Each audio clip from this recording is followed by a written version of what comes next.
কিছুদিন আগতে ইয়াতে আহিলে, অহাৰ পিছত ইয়াতে গাঁৱত চৰি ফুৰি থাকিল। থকাৰ পিছততো আহি আহি আমাৰ ঘৰতে কিছুমান ছাগলী আছে, ছাগলীৰ লগত এটা সম্বন্ধ স্থাপন কৰিলে সিহঁতে। কৰাতেতো দেখিলোঁ যে ধৰক মানুহ আৰু জন্তুৰ ভিতৰত ইমান মিল, সেইবিলাক আমি দেখাই নাছিলোঁ।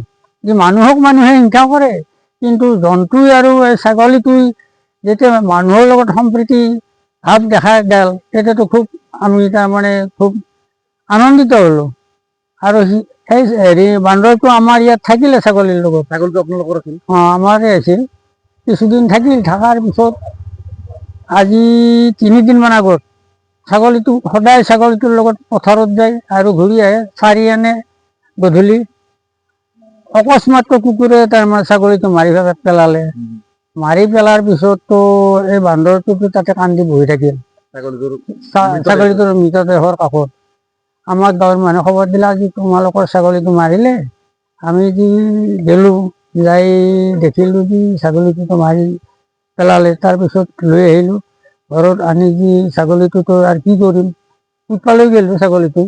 পুতপা নেওঁতেতো সেই বান্দৰটো যাই ছাগলীটোৰ পুতা জেগাত পুতপা নেদে। যদি আমি আৰু জোৰ কৰি পুতি থৈ আহিলোঁ, আজি 2 দিন তাতে বহিয়ে থাকিল ছাগলীটো পুতা জেগাখিনিত। পুতা জেগাখিনিত বহি থাকিল বান্দৰটো। তাৰপিছততো ছাগলীটোৱে আজি 3 দিন ধৰি আকৌ আহাৰ খোৱা নাই। বান্দৰটোৱে আকৌ আহাৰে খোৱা নাই। তাৰপিছত আমি কল চল এনেকৈ যাচোঁ মৰমত, এতিয়া বান্দৰটো মানে অশান্তি সৃষ্টি হৈ আহি আছে।